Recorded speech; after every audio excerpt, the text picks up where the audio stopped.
নমস্কার বন্ধুরা, তুলিকা রান্নাঘরে সবাইকে স্বাগত। তো আজকে আমি বানাবো, দেখতেই পাচ্ছ, এটা খুব আনকমন একটা রান্না, সবাই খায় না, বেঁতে শাকের টক। বেঁতে শাক আশা করছি তোমরা সবাই জানো। যে উপকরণগুলো নিয়ে নিয়েছি, বেশি কিছু লাগে না এতে। কাঁচা তেঁতুল সিদ্ধ করা, আর ওই সবজিটার মধ্যে আছে মূলো, বেগুন আর আলু আর বেঁতে শাক।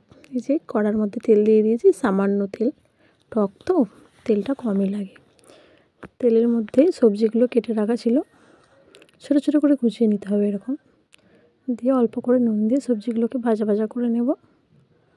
ভাজা ভাজা হয়ে যাওয়ার পর, হবে না ঠিক, ঢাকা দিয়ে রাখবো, দিয়ে তেঁতুলটাকে ভালো করে তেঁতুলের রসটা বার করে নেব। রসটা বার করা হয়ে গেছে, ঢাকনাটা খুলে দেখে নেব। বেশ লাল লাল করে ভাজা হয়ে গেছে।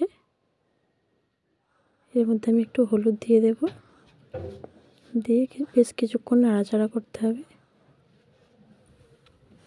তারপরেই বেঁতে শাকটা দিয়ে দেব, দিয়ে বেশ কিছুক্ষণ নাড়াচাড়া করতে হবে। শাকটা কড়াইয়ে দেওয়া মাত্রই জল বেরিয়ে যাবে।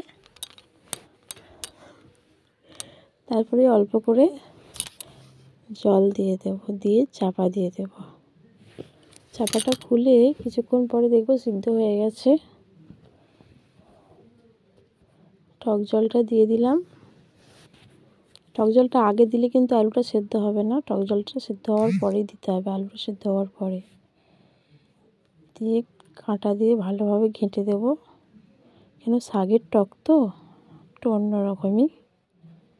ঘেঁটে দেওয়ার পর যে যেরকম খায় সেরকম রেখে, জুসটা সেরকম রেখে আমাদের তৈরি হয়ে গেল বেঁতে শাকের টক।